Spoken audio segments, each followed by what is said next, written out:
Hey everybody, it's Mr. Fleece here, and this week I want to show you where I'm at in the painting that I started with you last week.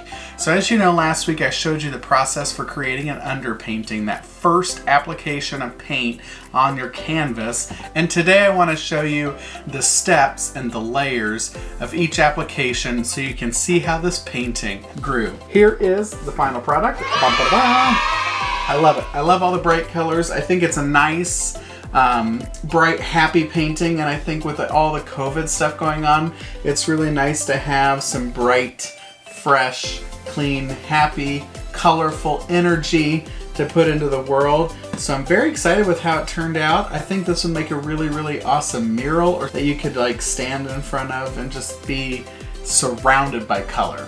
So that's really what I've been working on. I'll show you the steps, so let's get in it. I've added a second layer of paint to the piece.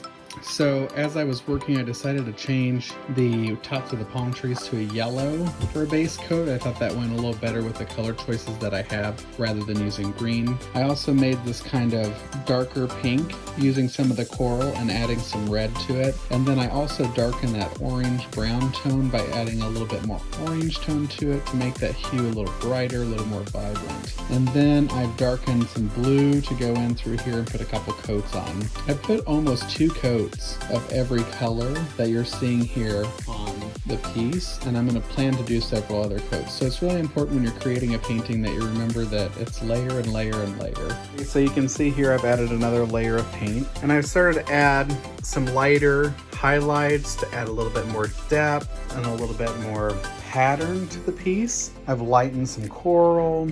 I've added this light blue. I've also added a second coat to most of the original colors that were on here. So you can see I've made a lot of changes. A few things that really jump out is I introduced this lime green color, which I really like. The palm trees, I adjusted the shape. So I started painting them in that original shape, and I didn't really like the way that it was looking. So to kind of tie in some of these curved elements like you see in the water and in the sky, I wanted to adjust the palms, so I adjusted those both, the shapes. I painted them white first, and then I put this lovely color of green down, which I just absolutely adore. And then on the sides, I'm adding just a touch of green, sprinkle it down in through the piece. I also put a little bit of this hot pink over here, this like magenta pink over here on the waves. I really think that just kind of ties in the piece and the background very well. So I really like the elements that I have going so far. The palm trees changed quite a bit. I like the two-tone green, doing this dark shade of green really helped tone down that really bright lime green.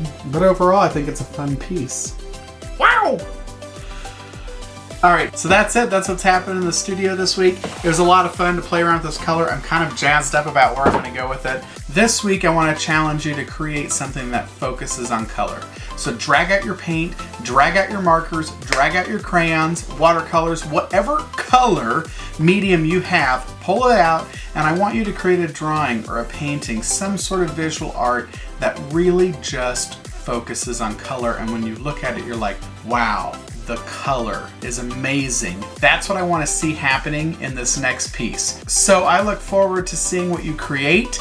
Make sure to email me a picture of your final product or post it in the Google Classroom, and comment below what colors you drew inspiration from for this project. Take care, stay safe, and I'll talk to you next time. Bye. Woo! I don't know if that was like speed round, but we'll see.